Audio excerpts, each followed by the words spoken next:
I'm Jen. And I'm Allora. And this is the Soul Opposites podcast. I love that. Hi, Allora. Hi, everyone who is listening, which could be no one. Sup. But this is like what the podcast format is going to be like. Like, we just talk about what's happened since we've last recorded, talk about our life. My dog snores in the background. And then we also pick topics that we have opinions on. And vent, because life is stressful and this is a good outlet. It is. And like, it's kind of, the podcast is our friendship. And our friendship consists of us having conversations about things that we've noticed or bothered us, and that usually involves ranting to some extent. So yeah, that's what's going to happen. I want to start on a positive, because the topic we've chosen for this episode, I guess, is probably going to sound pretty negative, because we're going to be focusing on toxic relationships outside of romantic relationships, more specifically with work. But I want to start more positive. It's been about not quite a month since we last recorded, and a lot's happened. Not all of it great, but there's been some highlights, at least for me. But what about you, Allora? Did you have anything cool happen? Have you learnt anything that you really like? I know, yes, there's a storm happening in the background. Yeah. It kind of provides good ambiance though, so. Yes. And also there's supposed to be fireworks later, so, you know, I don't care. It's a vibe. This is a low-level podcast, all right? We're aware of how this is. Yeah, we have no problems with illusions. it. Yeah, it's fine. We don't care. Like, that's not the aim of this podcast. That's what we're about. What we'd say, our content is better than the quality. Exactly. That's right. So yeah, what's been happening with you for the last few weeks that is a positive thing? Okay, positive, even though it's really stressful as well. So my boyfriend and I are looking for a place to move together, and that's really exciting. That's and nice. cute. Yeah, because you guys... Oh, man, my dog. Okay. You guys celebrated your 6-month anniversary recently. Like, the last few weeks. I don't know about celebrate, but I know you hit that milestone. Yes. No, I was trying to find a way to say, like... You know, that's an interesting way to put it, because we kind of didn't, but like we acknowledged it, but it was just like, yeah, okay. Yeah. I mean, we're both so busy and we're just focusing on Christmas rush with work and moving and just, yeah, getting through the moment. And apart from that, I've been doing Christmas shopping, which was really fun, which included buying my present to myself from my parents. Yes, that happens to you every year, and it's always funny to me. But, I mean, if you're happy to say what you bought yourself with your parents' money. So basically the context of that is like, the way that I do most of my Christmas shopping in my larger circle is everyone kind of just goes, hey, is there anything you want to each other? And if not, then it's just surprise stuff. Yeah. So I asked for a cheapy typewriter. Hell yeah. So I ordered that because it's just easier for me to like sit there on eBay bidding and stuff. So they just transfer did you do a bidding, did you? Yeah. Oh, I've never done that. That's very nerve-wracking in my mind too. So I did get one, and it has arrived. I have not seen it because my parents took it and wrapped it. So I'm not getting it till Christmas this year. Well, I mean, you don't have to wait long now. It's only like 3 weeks or something crazy. But I've always thought a typewriter would like, this sounds bad. I was gonna say suit your aesthetic, but like it suits your lifestyle. Okay, so it's funny you say that, because I was just like, so I was looking up typewriters because I was like, I really want to write on a typewriter. I mean, that's just so I've decided my vibe is, as Shane from BuzzFeed Unsolved says, that's insufferable. I love it, and I'm like, that's how I live my life. Yeah, that's your life motto, basically. Right. So and I stand by it. So I was like looking up typewriters, and the cute ones are like really expensive, like 500 plus. Yeah. So I was saying, you know, why doesn't a company bring out typewriters, cheapy, not very good ones, and market it to the same sort of people like me, who have Instaxes or Polaroids, collect records, things like that, because that exact demographic also wants typewriters. Just saying. Yeah, I remember. Make them cute, make them pastel. Yeah, I remember when you messaged me being like, I'm getting myself a typewriter, and then it's surprisingly difficult, and I was like, this both doesn't surprise me and yet kind of does, because that does seem like the next market that should, but like you'd think that would have already happened by now. I don't know, but I'm excited for you. Thank you. I'm excited to get a manuscript from you, or Yes, like even just many. if you could just write me a letter on your like typewriter, will. because we used to be pen pals, remember? I do remember. Actually, it's funny you say that, because another insufferable thing I want to become one of those people that has like the little wax kit and the stamp and like sends letters with that. Oh, they're so cool. They're Yeah. actually I don't want to say they're fairly accessible, but they're the store next to my store at work sells them.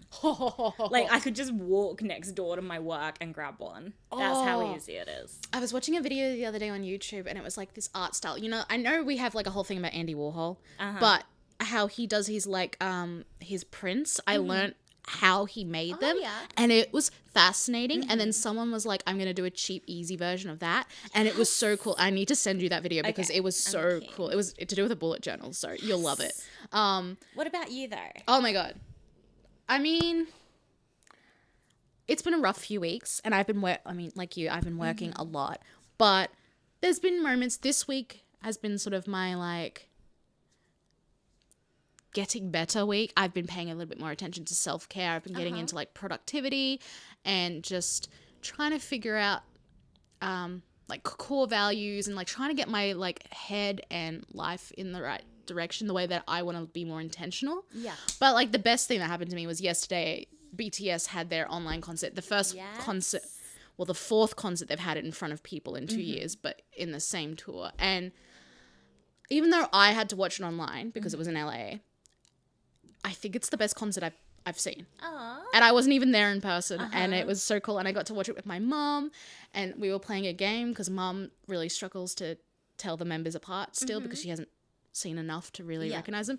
So we would like, every time the screen would focus on one of the members, I would get her to guess who it was. Well, not guess. She got like to the point where she was able to identify 5 out of 7, and I don't know, it was one of those moments that I felt really proud, and it was like a cute little bonding moment. The concert was really good, and I just, even though I had to work today on a Saturday, I had to do a bond clean in the middle of the day in the sun, I got heat stroke, I was still in a good mood because I was riding the wave from yesterday. That's so good. And it just it's their music and them as people is the one thing that'll like bring me out of a funk. So I'm so glad. That's really nice. I know. And also during the week, I was really proud of myself for this. So I guess I should acknowledge it. But I've like had conversations with you online every day, almost every day this week. Yeah. And that's not typical for us because we'll send a message here and there, but we usually save it for when we catch up in person. But I don't know, something about this week, I was just, if I saw a message from you, I just wanted to like talk, and then I, you know, continue talking, and we talked about some really cool topics. And then I even got to talk to you about BTS, and that was like a really fun moment because it's my favorite thing to talk about. But like you were talking to me, we were talking about the Spotify wrap up and Radiohead, and I don't know, we were talking about your boyfriend and like his like, not philosophy, but his the way he's approaching like his mental health and his journey at the moment, and I really loved that. So I don't know, it's what I think about it. I'm someone who focuses on the negative a lot, but now that I'm thinking about the positives, and this is why people say to do gratitude journals, because once you start thinking of the positives, it immediately changes your aspect. Like all of a sudden I'm like, actually I had a really good week. Yeah. And I probably wouldn't have said that before yesterday. So I do, in my bullet journal, I do a highlight of my day thing and all that. And sometimes it can make me really depressed. Oh, really? Because it's like the only thing that was good today was I have air conditioning, and I've written that 5 times this month. Oh, really? Oh, no. I've started doing a thing this week where I write 3 wins, 3 gratitudes, and then my to-do list for the next day, because I'm a big overthinker, and I've been trying to get better at going to sleep because it takes me like 2 hours to fall asleep, and having the 3 wins and the 3 gratitudes, that can't be the same. See, I tried not making them the same, and I just list like one thing, like the highlight of my day today was like the absolute best part of my day. And sometimes it's kind of depressing because it's like my cat, which I've written like 3 days in a row. Or like, you know, and it just gets to the point that it's just like there are times where I'm just like, you know, there isn't a lot that I'm feeling much about. But I'm just taking little bits of comfort, and then that makes me sad because I feel maybe I feel like I'm not feeling enough. Maybe that doesn't work for you on a daily basis. Maybe you need to do like it as a weekly thing and be like, what was my top 3 things that I did this week that like were the highlights of my week? Because just because people say to do a gratitude thing every day doesn't mean you have to, and it doesn't mean you like it works for you. I mean, that's true, and that's, I think, something we'll end up discussing today is that, like, Probably. there is a lot of, this is how you have to do things. Yeah. Just in every aspect of life, and that doesn't necessarily work for people. Yeah. And a lot of the time it's hard to realize that you don't have to do it that way. Like, doing just 3 big things of the week wasn't something I'd considered because everybody's like, write it every day. Yeah, but no, it doesn't. I remember when I first learned about toxic positivity, and I have thoughts on toxic positivity. and it was so fascinating to me because like it makes sense, right? Forcing yourself to be happy is just as bad as letting yourself be upset, or not even letting yourself, but like wallowing, or like extreme of any emotion for a long time is damaging. Yeah, exactly. Right? Like, it's just okay to have feelings. They are not negative or positive, good, bad. They're just feelings. That's so important too, because like trying to practice like neutrality with my thoughts and neutrality with my emotions is such a thing, because I used to beat myself up so much for not trying to like think happy thoughts while I was having a panic attack. Right? Oh, I've had such the same thing. Or like, I know you've struggled with this as well. You're in a bit of a depression bout, and then you feel bad about being depressed and beat yourself up over it. Yeah, it like makes it 10 times worse. When actually just being like, hey, I'm going through a bout of depression. That means I'm going to be feeling like this, and this, and it's probably going to last longer than a couple of days. I need to be extra considerate and kind to myself right now and just be like, it sucks, but I know that this is like how I am, and I do get out of it eventually. Hopefully it doesn't take 3 years like that one bout I had, but you know. Well, I think one of the like best and most important things for me with DBT was just, there's no such thing as like a bad, like a negative, like unallowed feeling. There is no such thing as this feeling is a bad thing to feel. Like, you're not experiencing illegal emotions. That's what it's like, I swear, because it's almost like I had this concept of illegal emotions, which was probably about 90% of them. Yeah, I'm the same. And I would like be like, beat myself up because... Beat yourself up into feeling nothing because you're not allowed to feel those other things. And people always say to me, if you're feeling bad, like reach out to me and like all that sort of stuff. And I agree that that's a really good thing, and people need to know that they can reach out. But for me, and I don't know if this is something that will change, and I'm not in that space right now, but actually reaching out to people when I'm like that is not helpful for me right now. I need a couple of days to process. If it gets to the point where it's been a week, 2 weeks, and I haven't done anything, then like, I need to be like, at least acknowledge that this is where I am right now, and I'm not ignoring people, because then I'll feel guilty. But like forcing myself to be like, talk about things that I'm not ready to talk about doesn't help. Yeah. So then, okay, let's go to the flip side. Yes. The negatives. It's been a few weeks. It's been a very emotional few weeks for me. We have a joke based off of TikTok about weekly mental breakdowns. And I always tell you, well, not always, but I tell you when I'm having my weekly breakdown, and they are fairly weekly. Yeah. The last few weeks... The last few weeks have been intense, and the majority of it centers around my work, which I'm led to believe when I messaged you about how you've been going, and you've been like, oh, what's been happening? I'm assuming a lot of the stuff is work-related for you as well. In a broad sense. Right. Yes, but we'll get to that, because I have been dying for weeks to hear the drama about what went down, because you weren't really ready to talk about it yet. And I'm just being like, man, I want the gossip. Yes, so I'm not very good at focusing on myself, and I'm someone who doesn't hold grudges a lot. I will burn bridges, but once I've burnt a bridge, it doesn't really take up a lot of mental space for me. It kind of like... I dissociate from it. Like, it's like it didn't even happen. It's like it happened to someone else. So it's a little hard for me to revisit. But I mentioned this in our first few episodes. I work as a domestic cleaner and also a bit of a support worker because I work with our national disability scheme in Australia, which basically just means people who get funding for disabilities, people will contact their case managers and be like, I need a cleaner because I can't do this, this, and this. They send me, and then what normally happens is I develop a very good rapport with my clients. They end up trusting me, and they end up getting me to take on more responsibilities because sometimes their support workers aren't doing that or they don't have one, whatever. This particular client that I'm going to talk about, and I want to preface this. This is my side of the story. Well, one would assume so, but it's unfortunately something that needs to be stated. Yes, sometimes. I need to acknowledge that, like, I don't want people to be like, this is 100% the truth. This is how I've perceived it. This is how I've processed it. And this is how I've looked back on it.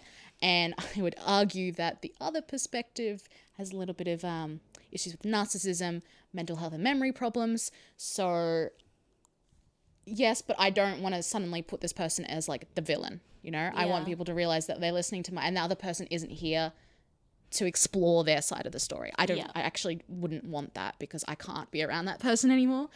But this person was one of my very first clients when I first started working for this job, which was about March, April last year. We got along really, really well. I actually showed up one day last year after having a panic attack, and they were super accepting. They had gone through panic attacks before. They were like, you don't have to clean. Like, it was like a 2-hour job. They were like, come sit out the back, have tea with me. We'll just talk about it. You know, we had a really good relationship. I almost became like another member of the family. Yeah. Okay. I would look after their pets while they went away. Yeah, it was, I don't want to cry. Okay. It was something that I did take very proudly, but this person had a lot of issues, both medical and also their life circumstances had been really rough. They didn't have people who could support them in the way they needed. They actually had people who like abused them, left them out to dry, sort of thing. Yeah. They weren't in the best financial situation, all that sort of stuff. Yeah. So they had they do have very bad coping mechanisms. And one of the things that I slowly started becoming aware of was they didn't have other people. So I became a little bit of like everything. Yeah.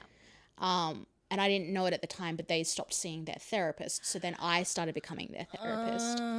And then they actually had their support worker leave in the middle of a shift just saying, I can't do this anymore, and never come back. Which then put me in a position where this person asked me, I've spoken to like my NDIS, which is what it is in Australia, person. Me and the family don't really feel comfortable letting anyone else into the house. Would you be willing to take on more hours and more responsibilities? And you would get a little bit of a pay raise for this. And I was like, that's fine. There was no red flags about that. It basically just meant my work schedule doubled from 2 hours to 4 hours. And from what I can tell, you weren't privy to a lot of this other information when you agreed to do that. This is stuff that's come up since then. Yes. So the only information you would have had at the time, I'm guessing, was, hey, could you take on some extra hours? Which, fair enough. And it was literally like, because, you know, it was like, from originally it was cleaning. This was just like, hey, can you do some laundry? It was like nothing, can you maybe go shopping for me? You know, those kind of things. Things that didn't have like support work, things that I was comfortable doing for anyone. And this person, because I was like, we've built this good relationship, I just wanted to help. And if you don't have a support worker, like, that's fine. I'll get a little bit extra money. Like, it was like $1 increase, but I didn't disclose that to anyone. I would have done it probably for free, but that's a whole other debate. So that was fine. This year came along, was fine for most of it. So their mother came up from Sydney. I got to meet their mother. We all got along really well. We had like a morning tea. You know, everything was fine. And I don't know when things changed, but suddenly the negative days, the bad days, were more happening more than the good. Yeah. And there'd been a couple of things that now in hindsight I recognize, where this person, their idea of making a joke and having fun was putting me down. Yeah.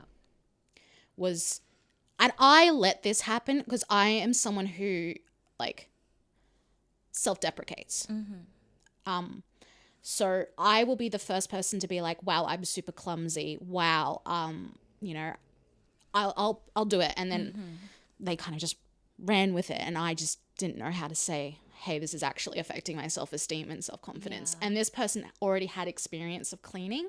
So suddenly their advice was getting more and more specific and like, this is what you would do at a 5-star hotel kind of thing. And if you don't do it, being like, well, what are your standards kind of thing. Then one day I showed up and she said, I've spoken to my case manager again and we want to increase your hours to 12 hours a week. Yeah. 3 days a week. I need support for driving to and from appointments, possibly helping pick up my kids. I'm not crying. I'm just like got a lot on my chest. Yeah. And by this point, I was nervous. Yeah. And they said that there was going to be another pay increase. And I even spoke to my boss about it, being like, I'm really thinking it's going to be too much time together, 3 days a week. I kind of just knew that it was going to be like, we're going to get on each other's nerves a bit more. It was going to be a bit too much. But I was also like, I don't trust my intuition all the time. And part of me was like, am I just running away from a challenge? Yeah. And I did speak to my psychologist about this. I did all my concerns and that. And what I settled on is I wanted a really strict list of what I could and couldn't do. I wanted like a plan in place for like, if this got too much, this is how I would escape the situation. I wanted it to not end the way it ended up ending, because something about me is I always assume I'm the problem. And so I will just continue to deal with it until it doesn't work anymore, instead of addressing things as they come up. So even though I said I wanted a plan in place, I wanted very clear protocols, I wanted a very clear line between what I could and couldn't do, that didn't happen. Yeah. And the lines got very blurry. Yeah. And the negativity got a lot worse. And I kept going to that place. And it was one of those things where like, there were so many little things, but it was just the comments. It'd be like, why did you do that? Why did you think this was a good idea? I asked you to do this. You're doing this wrong. This is what's going wrong in my life. This is how bad society is. It doesn't help. This person was also like an anti-vaxxer for the COVID vaccine. So me getting my COVID vaccine brought up a little bit of drama. Basically, like it was so many little things. Like if I sat in the car and drove her to an appointment one day and I was listening to BTS, she'd be like, what is this shit you're listening to? And I'm like, this is Korean. And she's like, but you don't understand what they're saying. And I'm like, well, I look up the lyrics and I've learnt a little bit of Korean. It doesn't bother me. I respect you don't like it, but like, but I couldn't say it like that. I was just like, yeah, well, this is Korean and I don't have a problem listening to it. But it was things like that, and it was getting more and more personal. Yeah. And it was like having little arguments, but I just didn't engage. But I also knew that, like, because she was becoming more overt with it, I was immediately starting to see what was happening, and I knew what was going to happen. So I started pulling back. Yeah. I was like, all right, you know, I can tell when emotional abuse is happening. I don't know how to cope with it, but I was like, I know that this is wrong and I know that it's affecting me in a bad way and I need to start pulling back. I just actually, like, while you've been talking about this, I was basically like, man, this is like the checklist for abuse. And then you're like, yeah, you know, I recognize this is emotional abuse. I just want to say, like, hell yeah, because a lot of people don't. And that's, Yeah. You know, that's a really huge achievement, and you should be really proud of the fact that you could identify that. Yeah. Because it's not easy for a lot of people. No, and it's hard because this is technically a work relationship. Yeah, which completely changes the dynamic. Yeah, so when you think of like abusive relationships, which Yeah. is what it is, this is what I'm talking about. I'm Yes. talking about an abusive relationship. It didn't get Yes. physical, but in every other way, it was an abusive Yes. relationship. You don't think of these kinds of relationships. You don't think of like between colleagues or between, well, you can think about between friends or family and all that sort Yeah. of stuff, but you don't think about it in this sense. And this is something I wanted to mention. One of the things that really helped me get a clearer idea of what was going on, because it was severely affecting my self-esteem and self-confidence. I was going to other jobs looking for some kind of reassurance and validation that like what this person was saying wasn't true. Yeah. And I wasn't really getting it. Yeah. And I could have been, and my brain was just in such a state that like it didn't matter. Nothing was gonna do it. And I am someone who seeks approval from others. I will also let you know something I've learned is that, like, in a weird way, that's almost like testing things. But the thing is, people can't give you the information if they don't know that you're looking for it. Exactly. And by definition, you're not telling them because you want it to Be organic. organic. Exactly. One of the things that did help though is I started working a 6-day a week with my boss and a colleague. And this wasn't something that I was like, this is what I'm going to do. And I don't want to say that every weekend we start bitching about our clients and that. That's not what happened, but we were talking about like what happened during the week and all that. And I started mentioning, and this is one of the things I'm happiest about, is I started mentioning being like, this weird thing happened with this client where they were like telling me off for using their frying pan the wrong way, even though their frying pan doesn't have a handle. Like I was doing things that were putting my safety at. And I'd be like, they were going off about me about this kind of thing. And they were telling me about this. And it wasn't that my boss and work colleague was saying like, oh, that's abuse. But they were saying like, oh, you probably shouldn't. They were basically saying that's not true. You know, at the time I was like, oh, they're just on my side. You know, what, they're giving me support. That's great. But I didn't really think like they didn't have the full picture kind of thing. So I kind of was like, they can't really judge, which is just how I am. Again, I always assume I'm the problem. But it helped me vocalize stuff and it made me think back and not just react in the moment. It made me be like, oh, that is a bit strange. Something else that started happening, and this only happened 2 or 3 times, is I would get messages at like 10 o'clock at night from this client complaining about something. Like one time she literally messaged me at 10 o'clock at night to complain about whether I'd vacuumed a rug. And I told her I did, and she just had like a full-blown thing being like, well, it doesn't look like it's been done, and like, you know, I shouldn't have to tell you this stuff. And like I actually started crying and had to go to my mom and be like, I feel like I'm overreacting, but I also know that this is, and I did send you actually screenshots of this when this was happening, because I was just like, I know this is bad and this isn't my fault, but like I can't figure out how to deal with this. I can't. It was so out of the blue. Obviously, now that I've thought about it, I'm like, oh, it wasn't out of the blue, but it was an escalation. Oh, actually, one other thing. So I had surgery in September, and it was a breast reduction, or partly anyway. And this client had a mastectomy and had been on a waiting list for 8 years to have like breast reconstruction. And I knew as soon as I told her that I was going to have surgery, and I told her it was going to be a breast reduction because at the time I thought it was going to be fairly obvious, and I also needed to take quite a bit of time off.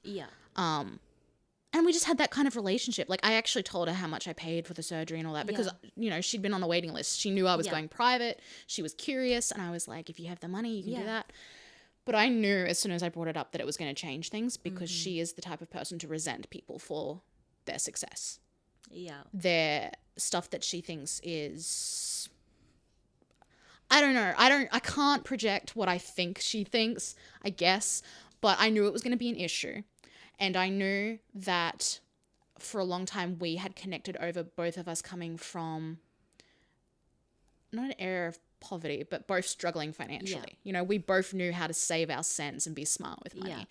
And for her to realize probably that I had been really good at saving my money that I could pay for this surgery, I don't know if that gave her ideas about how much money I was making off her. I don't know what it is because this ended up coming up later on. Yeah. But it definitely shifted and created a divide between us. Yeah. And things were not the same afterwards. I think there was already issues before then, but this is the clear dividing.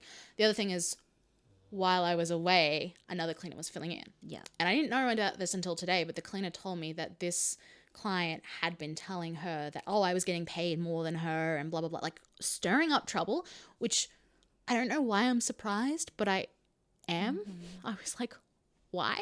Because in my head, I didn't think the problems were there then. Yeah. I didn't realize she actually had so much resentment for me then. It is mind-boggling to me.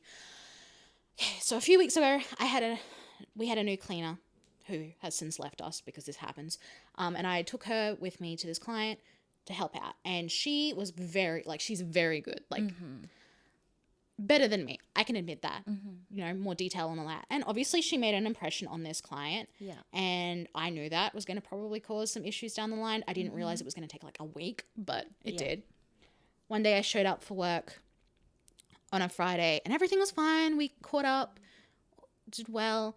And I don't know, she was just in a mood, but she started just being like, this cleaner did this and you haven't done that. And I was like, okay, well, that's not stuff that I've been taught to do or I've been told to do. If that's what she wanted to do, that's fine. But like, that's not what the company does. Yeah. This started, and because I didn't back down and apologize, which is something I've done in the past, I think this just created like the perfect storm. Yeah. So all of a sudden it was like, you should be, when I tell you to clean the fridge, you should be cleaning inside and outside and pulling it out and like cleaning the floor underneath it. My bed needs to be moved out and the walls need to be scrubbed. Like really irrational things. This bench of stuff you should have asked me about this and we could have sorted this out. And I was like, that stuff's been there for 2 years. Like you can't be upset at me for not touching your stuff. And I started crying within 5 minutes, but I wasn't like backing down. I was like, look, I understand. Good on you. I was trying to say to her, like, I understand that you're upset about that, but this isn't stuff that I have to do. Yeah. And this isn't like stuff that I could deal with. Like, I'm like, the way you're coming about this. And she was, oh shit. And she was acting like I was crazy. Right? There's a word for that. Because I was crying, and she's like, she said, because I was crying, this just made her like attack me more, which I think that was the thing that made it 10 times worse. Is like, for me, if someone's crying and emotionally upset, give them some breathing room, let them calm down. And she would just be like, if you can't talk about this, then I don't know what we're gonna do. Like, we should sit down and have a cup of tea, but like abusing me, like verbally, like and I was like, no. I can see why this person didn't have anybody else on their side. Yes. I'm getting really riled on your defense, but I'm just like, there's a reason this person doesn't have anybody. Yes. Just say it. It got very, I don't want to say it got nasty, because I did raise my voice at one point. Now, she also started being like, you're making all this money, you're my support worker, you should be doing all this stuff. And I ended up turning around being like, I make $3 more an hour. That is, I don't know how much you think I'm making, because I know support workers make like at least $30 more than me. So she probably was under that impression. I don't know where she got that impression from, but I was like, I make $3 more an hour. It's the narrative. Yeah. I was like, I make $3 an hour more. Like, it doesn't justify the stuff that you're making me do. My boss and my company, my insurance, all this stuff tells me these things I can't do. And I was trying to use logic in a situation. You can't use logic with those people. No. And I just was like, I need to go outside and call my boss. I was trying to be like, I want to get away, but I'm not good in conflict. And escaping is something that I don't like doing. Yeah. I don't know if it's a compulsion to like sit. I am someone who likes to sit in discomfort, and I don't know if it like subconsciously I was like, I deserve this or what, but it was like a thing. But eventually, so you might not like to hear this, but I put up with this conversation for 45 minutes crying. I mean, like, I mean, it makes me pissed off that someone talked to you like that, but I also completely understand. Yeah, like, I think some people are like, oh, after 5 minutes when you just walk out. But I'm just not that person. You're not that person, for one.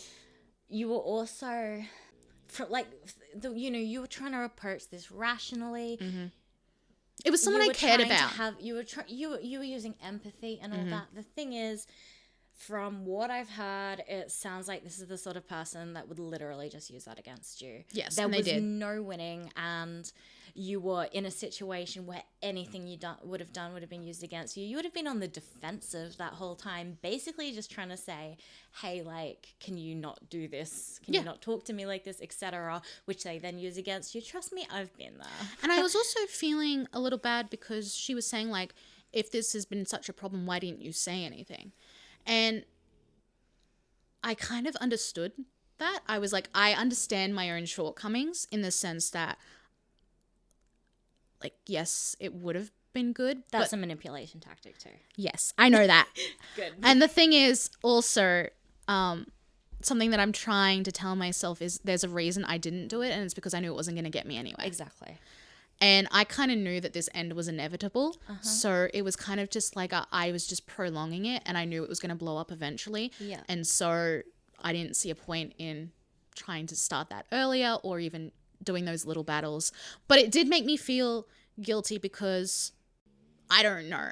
But I guess from her, the way I saw it was like from her perspective, this came out of nowhere, whereas I knew it'd been coming for like weeks/months. But that's just me caring about other people's feelings when I shouldn't. I would also be surprised if that was the case. Yeah, well, so... I'm sure this person would probably want you to think that. Yeah. Because they want you to think you're reacting to nothing.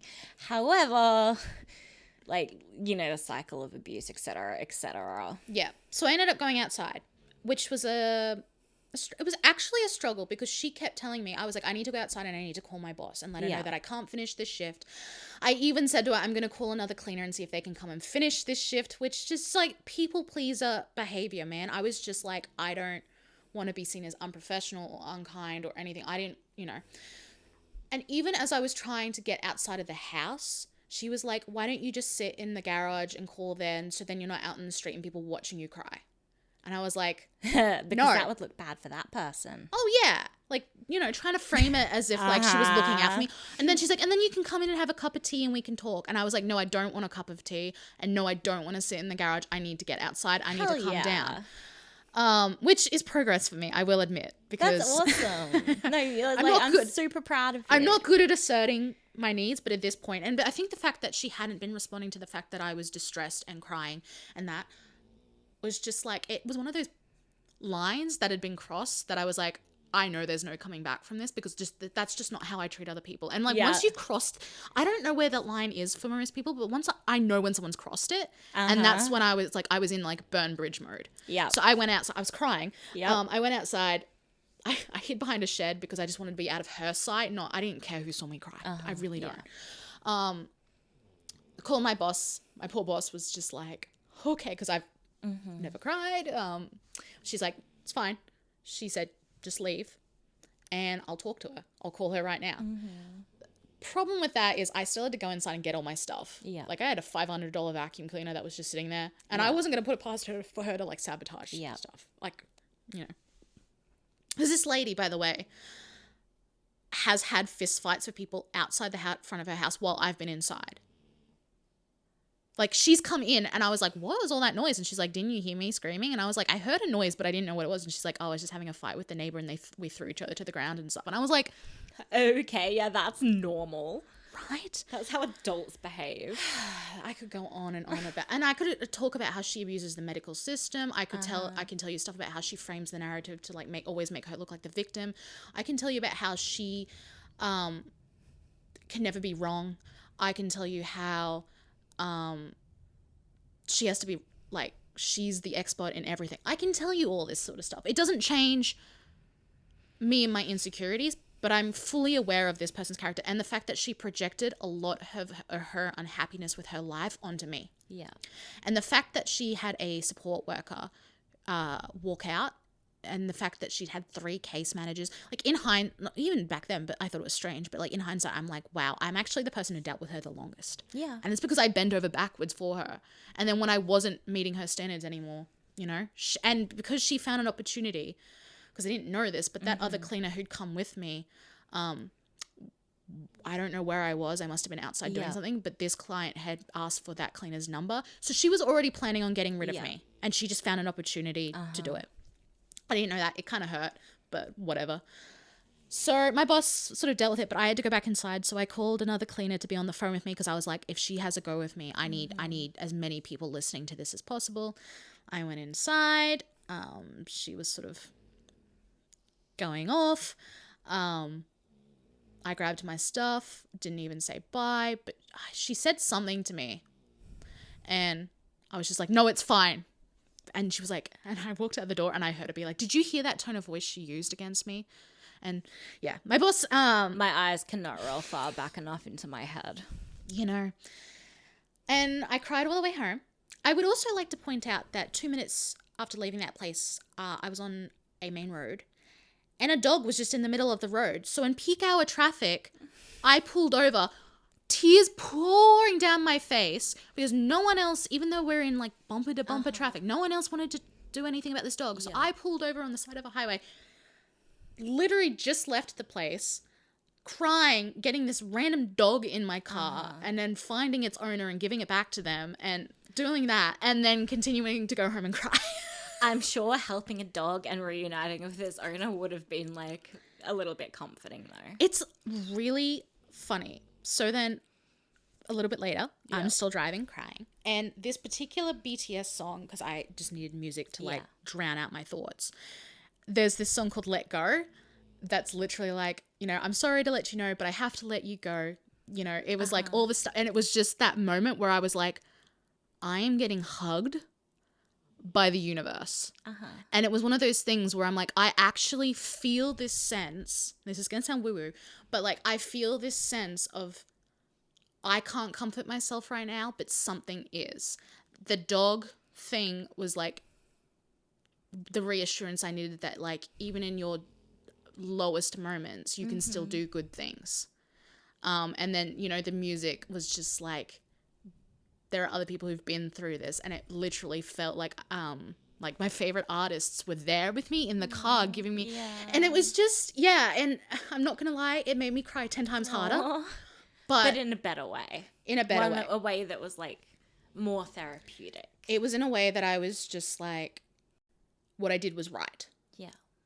Like as much as this moment sucked, I knew that this was a turning point.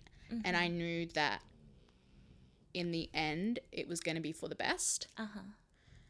But it was also kind of just like a, you did good kind of moment.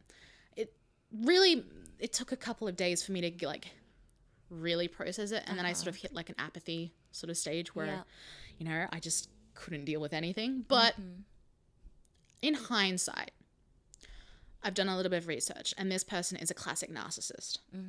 And also a classic abuser. As someone who's been abused, it's very easy for people to become abusers. So there was a lot of things that just fit into place. And I knew, but I hadn't sat down because I hadn't had any space from the situation. I really hadn't been able to be like, this is what you should do to deal with this. Yeah. I mean, I just want to like put in a little note with like the whole, it is easier for people who've been abused to become abusers. I know that in theory. However, pretty much everybody I know in my personal life has been through that. And guess what? They're not terrible people. So maybe don't become the problem. Yes. And I... Like, that sounds so harsh, but I'm like, everyone I know has been through hell and back. And they've all said, I had to look at myself and decide who I wanted to be. And it was like, you know, I went through that. That's not my fault. But how I went forward was my choice. Absolutely. And that's the thing. Saying that this person had been abused and therefore they've become an abuser was not an excuse. I actually feel the opposite is that I don't have enough sympathy for those people. They should know better. I just look at them and go, not good enough, get good. Yeah, but it was that like, kind of... Guess what? Now you're the problem. It was one of those things that like, it was just a puzzle piece that I put in and I was like, okay, it wasn't them having an issue with me. It was them seeing an opportunity, someone who was more vulnerable than them, and took advantage. Yeah. You know, it was one of those things that I'm like, the fact that this happened to me isn't a reflection on me and my weakness. It is, you know, it was 100%. It is a reflection of your kindness. Like, there was kindness and empathy and a willingness to help that was there that could be taken advantage of. It was because you had those good traits. Yeah. But I also want to be a little bit realistic, and I want to take responsibility for things. Nothing she did was okay. Yeah. And I'm not ever going to excuse that. It was an abusive relationship. Yeah. And it was really hard for me to even think of it in that way, not because I didn't believe it couldn't happen, but I was like, I know people who have been through domestic violence. I've been through people who've had very long toxic relationships with people. And so it felt really hard for me to even compare my situation to that, because I just As one of those people you're referencing, I'm sitting here going, damn, ain't this familiar? So like, I wasn't going to call you out because I wasn't sure if we were ready to go. Calling me out. I wasn't sure if we were ready to go down that path, but it was one of those things that I was just like, and I'm always like this, like, you know, I don't feel like my experience is severe enough or extreme enough, or like, I just don't want to be that person that was like, I'm a survivor. Not because I don't think people aren't survivors, but I'm like, my problems are very little compared to everyone else's. So I'm just going to tell you, like, straight up that out of, like, the very, very, very many people I know who have been through some kind of abuse, unfortunately, they fall into entirely either the category of mine wasn't as bad as other people's, or mine was worse than everybody else's. Guess which type is the tolerable type of person? But that's it. This so, is like, a whole... everybody that you know, that I know that's been through that, you know, I've had these discussions with other people in our friend group, and we've basically all said at some point, I don't feel like mine was as bad. Yeah. And I have like a whole psychological thing that I need to deal with, where if someone admits that it was bad, I immediately don't trust it. I'm like, you should, like, I don't know how to explain it. It seems egotistical to me to not belittle your problems. That's and I'm working really hard on not judging people for that, because for me, I am like a very extreme person. Like, I'm like, you do everything you can in your power to make, you know, other people better, whatever. So if someone's going around and being like, wow, I had a really, really tough day, in my head, I'm just like, are you admitting that? Other people have had tough days too. Like, you should, you know, be humble kind of thing. And I'm working on it. But it is something that I'm like, if I didn't go around and say other people had it worse than me, I would think I'm being egotistical and assuming that my problems are like the biggest problems. Yeah. And that's a problem. Yeah. I always think back to like something I'm sure I've mentioned to you in the past, but growing up and stuff, there was always this attitude that if you accepted a compliment, you were being arrogant. Yes. You had to disagree with the person complimenting you. That was humbleness. You had to put yourself down, or you were being immodest. Yeah. And isn't that crazy? I'm the classic. If you had asked me what ingrained. If you'd asked me what, like, when I was a teenager, what I thought the best trait in a person was their humility. Right? But I was watching... Sorry, meanwhile, there's me, where if, like, someone would ask my positive traits, I would go over the top listing my amazingness and then go, and I'm so humble. Yeah. It's really funny, like, the way we both coped, and the way, like, it was like you were my exception. I don't know how to explain it. But I watched... this is why we're so opposite. That's right. But I watched Hannah Gadsby's Nanette special, and she was talking about how she used to use self-deprecating humor. That was like what her skits were. And she turned around and it's such a good special. I recommend it to everyone. But it won a freaking Emmy nomination or whatever it was. She's like, I'm not going to put myself down for other people now. Yeah. She's like, I'm not using that humor. She's like, I don't need to belittle myself to be successful, and I don't need to belittle myself and put myself down and change my truth to get a laugh, to make people feel comfortable. Yeah. And that changed my whole view on how I deal with the self-deprecation, and the way I construct my identity to other people. It's taken me a long time to get to that point, and I'm still working on it, but that's one of the things I need to take responsibility for is I didn't establish boundaries. Yeah. I let the few boundaries I had be trotted over. I let this person get away with a lot, and they shouldn't have done it. Like, it's what they did is wrong, but there were things that I probably could have at least tried to do that would have kept me a bit safer, would have, you know, been more had more self-respect. And in hindsight, I know that, and that's something I want to work on now. I need to not let this happen again. And even if it does happen again, which I hope not, that'll be okay. But I don't want to be like, yes, I'm a victim, but I want to be, and I need to know that I had a little bit of control in that situation that I handed over. Because if I accept that I had no control whatsoever, I don't think I could continue doing what I'm doing. I don't think I could be trusting and I'd be open-hearted anymore. Oh no, don't. I'm going to start crying if you start crying. No, like, you're saying all this and I'm like, oh man, the things that I want to talk about next do not go well with what you just said. Oh, really?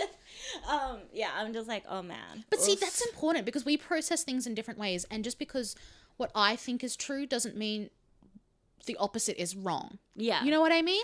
Just because you're just like, you know, this is clearly like important to you, the sense of I need some sense of control. I don't know the exact right word for it. Not like power or control, but a sense of, it's more like a sense of security in your own life and self. Yes. That you're looking for. Yes, security is a good word for it. Yeah. Whereas like the topic that's been on my mind lately is how that literally doesn't exist. So I'm sorry. That's fine. That's fine. But yeah, I don't think, something that's come up a lot for me recently is I don't think people branding something as toxic or bad and then dismiss, like being like, okay, that was bad, so I'm not dealing with it anymore. I don't think that's healthy. No. I don't think it's realistic. No. For me, I need to look back and I need to be like, this is something I probably should have done. And like, this person could have totally ignored it, could have made the situation worse, whatever, but I can't control how that person reacts. Yeah, exactly. And so I need this to go forward, you know, so I know how to handle these situations in the future. Yeah. And so that's why when I'm saying taking responsibility, I'm not taking responsibility for their actions, the way they treated me, but I am taking responsibility for, you know, I didn't cope with it. Yeah. Like in the lead up. Yeah. You know, the fact that I knew this was inevitable, and didn't, you know, have the respect for myself to really sit down and be like, what am I going to do? Was it a lack of respect for yourself or was it survival mode? Your answer is the one that matters. I think it was just avoidance. Okay. It was avoiding conflict. Yeah. Even though I knew that I couldn't do that forever, I just was like, I'm not the kind of person that can start that conversation. Yeah. I end up in them and I deal with them the best I can, but I'm not someone who will preempt that. So it was survival mode, but in the form of avoiding. Yeah. Okay. And I think it would have, I don't know if it would have, my dog. I don't know if it would have saved me any grief or anyone any grief if I'd handled it sooner or not. Yeah. I really don't know. But it doesn't really matter. Like there's no what ifs. It doesn't really like. Yeah. I don't know. But yeah, I'm exhausted talking about it. But that's something I had to go through. Yeah. And one of the things I was really worried about is, and this is a total anxiety, insecure brain, was I was worried I was going to lose my job. Yeah, no. Because I felt like I'd been extremely unprofessional. And I was like... Isn't it tragic how often unprofessional also equals human being? I know. But that was the thing. And the thing is, my boss has given me no indication of this. I knew they were going to be on my side. Yeah. But I was still just like, have I ruined everything? How do I... Thankfully, it was a Friday. So I knew that the next day I had to go to work, but I was going to be around my boss and that, so I was going to be able to debrief. Yeah. And I knew I was going to have a bit of time away from clients so that when I went back on Monday, you know, I wasn't a crying, blubbering mess. But I was just like, I don't know how I'm going to continue on. Yeah. How do you just go on like nothing happened? But I did.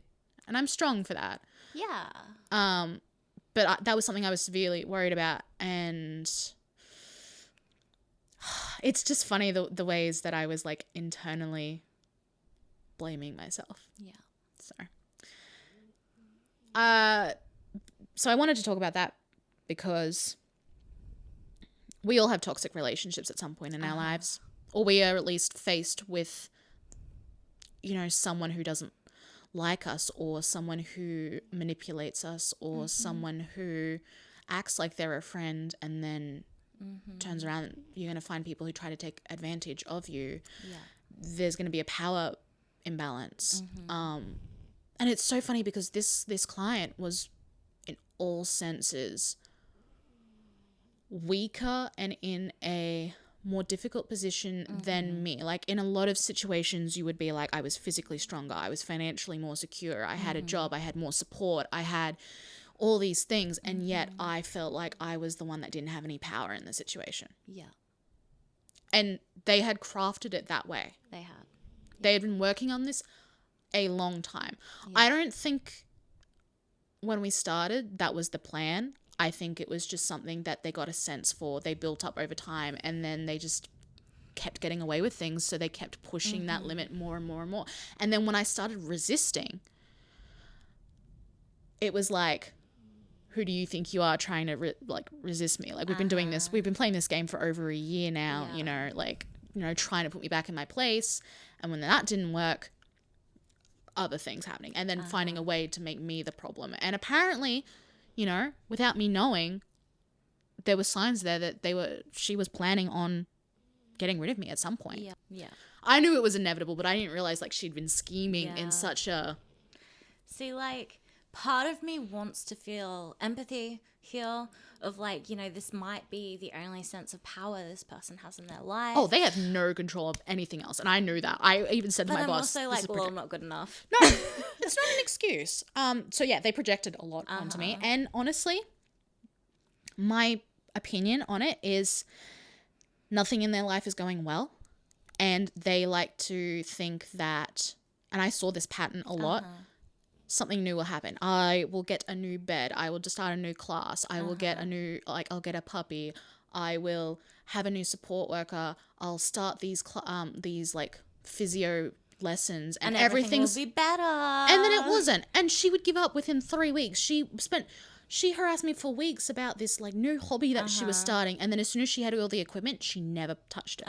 There was this pattern, and I knew suddenly all the other options had been gotten rid of. Yeah. I knew I was the last one there, and I was like, if I'm not quote unquote making her life better, she's gonna turn on me, and that's what happened. Yeah. So like I was surprised, but not surprised. So yeah. That's what I've been dealing with the last few weeks. And that is a lot to be processing and healing from. Yeah. It also didn't help that in the midst of dealing with all this, there was like a whole family thing that happened. There was just, I use this phrase a lot, but it doesn't rain, it pours. Yeah. When everything happens, it's going to happen at once. It's going to be intense. And you just got to ride that wave. But like I said at the beginning of the podcast, this week has actually been good for me. I'm in a good place right now. I'm someone who takes a while to process, but I feel like I've processed fairly well. You're doing really well. I'm still working. I'm still doing fine. But it is a little bit of a sore spot, and it is something, I don't know. I guess I can say I've been in an abusive relationship now. Yeah. Not the conventional sense. Not the badge I wanted, people but... would be... Well, you know, when people say, oh, yeah, you know, this abusive relationship dynamic, people are always thinking of, like... Romantic or friend. Romantic or family. Familial. Yeah. Parents, yeah. But there's absolutely more than that. So yeah. it's not the one people are thinking of, but it is still entirely a thing. Absolutely. All right. So that took me a little bit longer to go through, but there was a lot of context and there was a lot of things to work through. Yeah. I hope sharing this, I'm trying to think of like my future self, you know, and that person looking back and being like, actually, you handled that well. Actually, you didn't think you had grown much, but you had. And I look forward to even a year from now thinking how much more growth I've done. So, and I also just wanted to, in case anyone does listen to this podcast, which I really don't know, I just wanted to like give a different story, you know, of like, this is what happens. And it can happen sort of out of the blue. And you also don't know what's going on in people's lives. Because like last time we were recording, we were like having a great time. None of this had happened. Yeah. And it changed. And my poor psychologist saw me the Tuesday and I was in a great mood. And I was like, life is going so well. And he said to me, he's like, I hope it's all good next time I see you. And I was like, probably not, because I know my life. Little did I know, 3 days later, I rang him crying, being like, I had to leave a message. And the poor guy probably had whiplash because honestly, it just happened so fast. So these things happen. Yeah. It's not the end of the world. Sometimes it feels like it, but we all go through something. But if you were going to, because I obviously didn't disclose all of this to you when it was going on. This is the first I'm hearing of the vast majority of this, which is why some of my reactions are so heated. I'm like, I want to fight.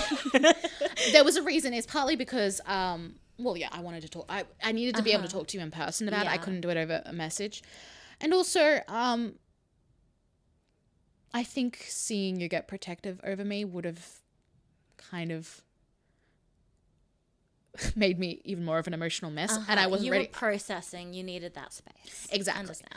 But I'm curious, just before we end this part,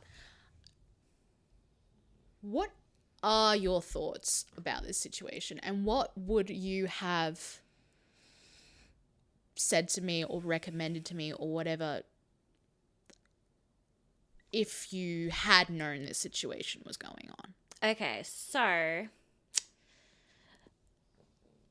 my general reaction of a way to deal with any kind of abuse, because, you know, I do see people going through it in newer stages, different stages of either, you know, going through it or healing from it. It's just something that seems to gravitate towards me in my life since like infancy. Yep. But I don't know, my general approach is, you know, try and validate the person's emotions and experience. And I try and gauge whether someone needs to hear from someone else that is abusive, that is manipulative, whatever. Because sometimes people need someone else to say it first. Yeah, definitely. And sometimes other people just need to be sort of gently led to that approach so that they can start saying, hey, that was kind of abusive. And I'll be like, hell yeah, that was kind of abusive. Like, yeah, I'm probably more in the second category. Yeah. So I think that's what I would have done is I just would have sort of gently been like, I don't know, tried to help you sort of come to that. And then once you did, I would have been like, I want to fight. For someone who thinks they know a narcissist, or they're like dealing with a narcissist, or dealing with an abuser, or anything like that, I have to say, like, I have a lot of thoughts and feelings on the whole concept of like narcissism, because I feel like most of the time it's just in this weird limbo between what it actually is and a colloquialism of it. Yes. And as somebody who has been diagnosed with a cluster B disorder, which is the same category of personality disorders as narcissism, I'm always like, when I hear people be like, oh, such and such is so narcissistic, I just sort of cringe, because they might as well be going, oh, wow, that bitch is so borderline, which I also hear. Yeah. And I'm just like... There's no words to describe the... It's frustrating, and there's like, you know, is a difficult situation because it is an oversimplicity, isn't it? Like oversimplifying of something that is very like I'm torn between wanting to, you know, amplify and encourage the voices of people who are being and have been abused, because that's really important to me.